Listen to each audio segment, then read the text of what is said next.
I'm live. I'm reading Joan Marshall Grant's book, Speaking from the Heart, Ethics, Reincarnation, and What It Means to be Human. I'm now in chapter 18. This is largely notes and jottings of Joanne, which was edited by Nicola Bennett, Jane Law, and Sophia Rossoff. And it's wonderful to learn more about her. Group versus individual is the heading. Group think. An individual evolves only by his capacity to achieve empathy with other individuals. And this empathy must be taken, and can only be taken by the integrated part of himself. Groups, which cannot exist except in opposition to other groups, occur when there are not sufficient individuals to prevent groups forming. Individuals become part of a group, thereby disowning their individuality, when they have deliberately opted out of the stage of evolution which is natural to them, i.e. Homo sapiens. The individual, providing he has the moral courage to act as an individual, i.e. to use his innate capacity for empathy, will never retrogress into a groupthink. It is because members of groups are deliberately discarding their capacities for empathy that the mores, and of course the ethics, of any of the members of the group are always more stupid, more cruel than any individual of that group could possibly be if he acted as an individual, i.e. used his own experience, his own heart, his own conscience.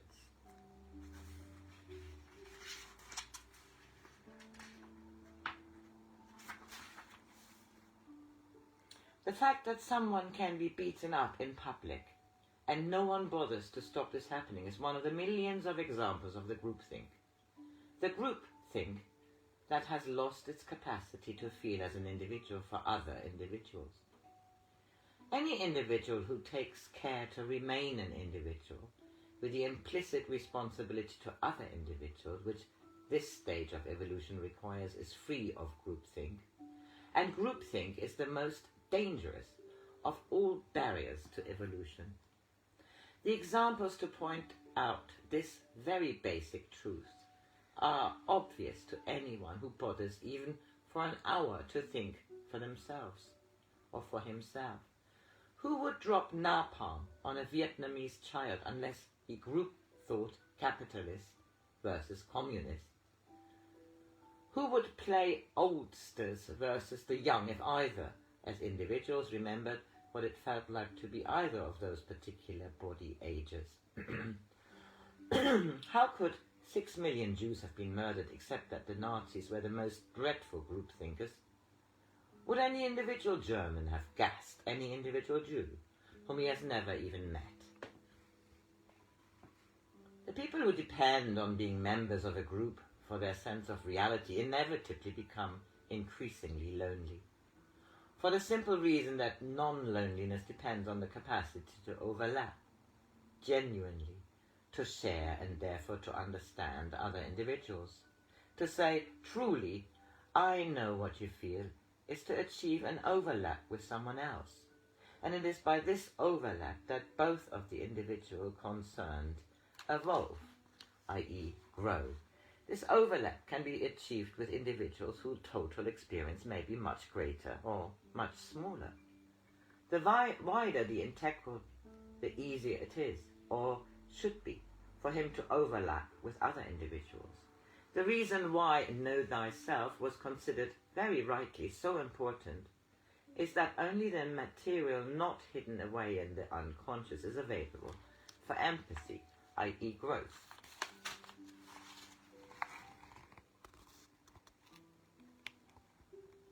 Where's that picture?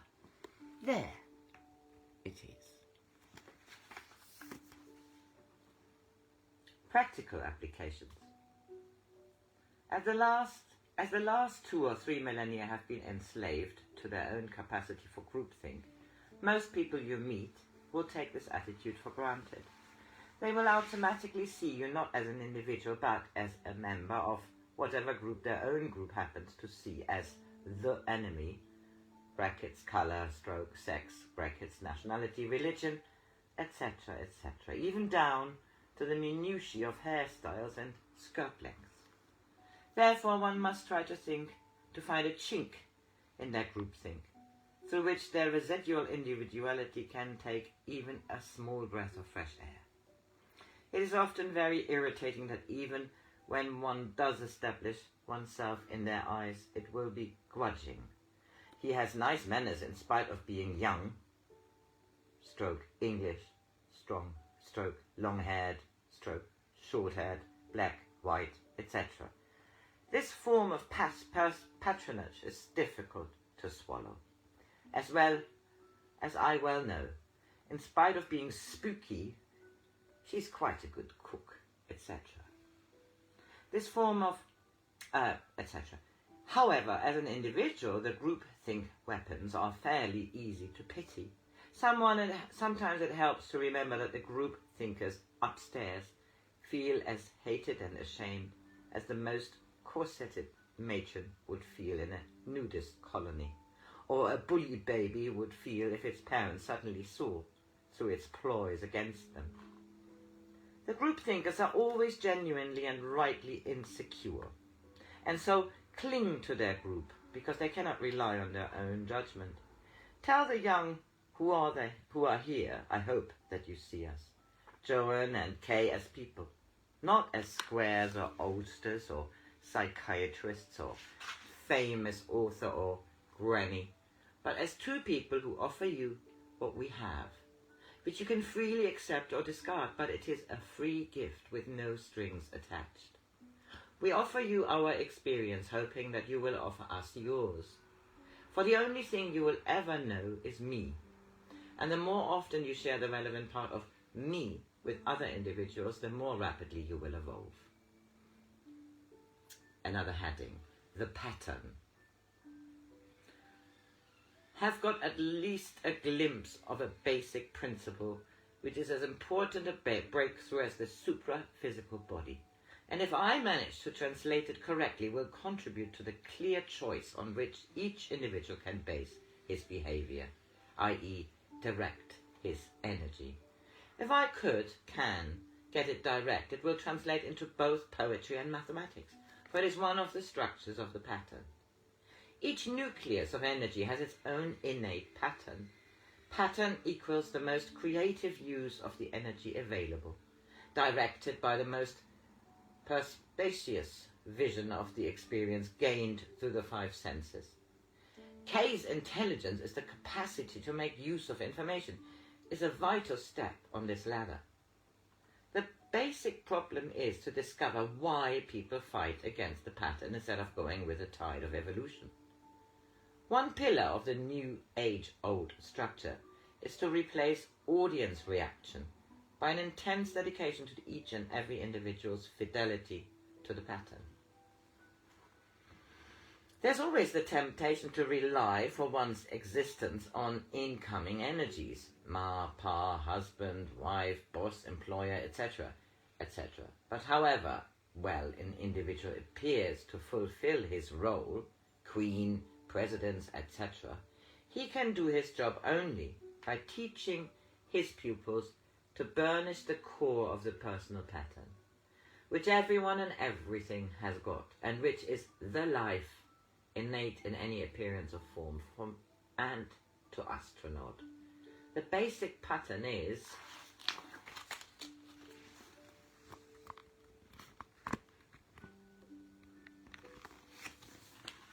looks like 111. From me, energy goes outward, affecting the field of awareness in one's immediate vicinity, which can be as small as 2 atoms in a molecule, H2O, or as wide as Christ, but the basic pattern is shared. But the planet suffers, and that is why the sufferers have been encapsulated in 3D, from an extreme misconception, i.e., that the individual depends for its existence on the energy it can attract, and often steals from other energy factors in the environment. When this bit of pattern is obscured, there are almost no stupidities to which even intelligent individuals will not fall. The desperate demand of audience reaction, mother, father, etc., etc., crowds clapping, etc. But this is all off beam, counter pattern. It looks like this. Oh, it looks pretty much the same, except the top and bottom. And then the individual devolutes, for anything goes downwards. Oh dear, down is not the right word. For stolen energy is in itself destructive. Cf. Whistle stop votes, honor thy father and thy mother, hooray for the flag, duty, etc. The more of an individual unit of energy depends on its reception or rejection by other units of energy in its immediate field of activity, the more it becomes destructive to its field of cancer cells. It is the same basic energy which in cancer depends not on its own innate energy, but tries to borrow or steal energy from an adjacent unit, i.e. the energy which should, if it would listen to its innate pattern, supply milk when needed to a mammary gland, will become rogue and multiply, because it is not doing its own role, but it's depending on what the cellular structure nearest to it is doing. Many of the psychiatric problems are based on this principle, i.e. the false I am me because I was influenced, crippled, created, etc. by mum and daddy, stroke daddy, the general, the wailing baby, etc., which again gives them very rightly my basic insecurity. And what is more insecure than being the puppet of praise and blame, of false pride and false humility? One must try to replace the false values, the nebulous strength of audience reaction, by the ever more clearly burnished thread of individual purpose, integrity, etc., etc. So when someone says, if only my mummy, nation, religion, had not caused me to do this, i.e. audience reaction, one must help these individuals by showing them how they need not have been distorted by the incoming energy. For if the outgoing energy is operating, one has a built-in defense. There is an analogy here with pressurized aircraft. Keep the interior atmosphere in harmony and all is quiet. But destroy that atmosphere and destruction is rapid. To let grudges, which are only reminders that one was a victim of audience reaction, cause the pattern to get off-key, is as psychologically dangerous as it would be to let off a machine gun in the atmosphere, which is necessary for immediate survival. Anyway, it is an only too typical example of an escape from reality on all levels, by abandoning personal responsibility, by directing the energy into formless, depersonalized spirit. If this could be done, it would produce a complete devolution back to the fragment of basic energy which began to evolve as a molecule. This attitude is in fact the real pattern, completely upside down, the goal being to return not just to the womb, but to the basic energy, where each fragment was identical, for the simple reason that the fragments had not yet begun to gain their individuality. This kind of thinking has efficiently distorted the advice of Buddha, as the Church has distorted the advice of the Galilean. The only difference is that the trap of surrendering the individuality is presented as not only by Christ, too soon but pretending that the patient is already Christ. The individuals who are on the next rung of the ladder are more solid, real, in form, more individual than on this rung. The next chapter is 19, Ethics for Living, and I'll stop this here. Have a lovely Tuesday.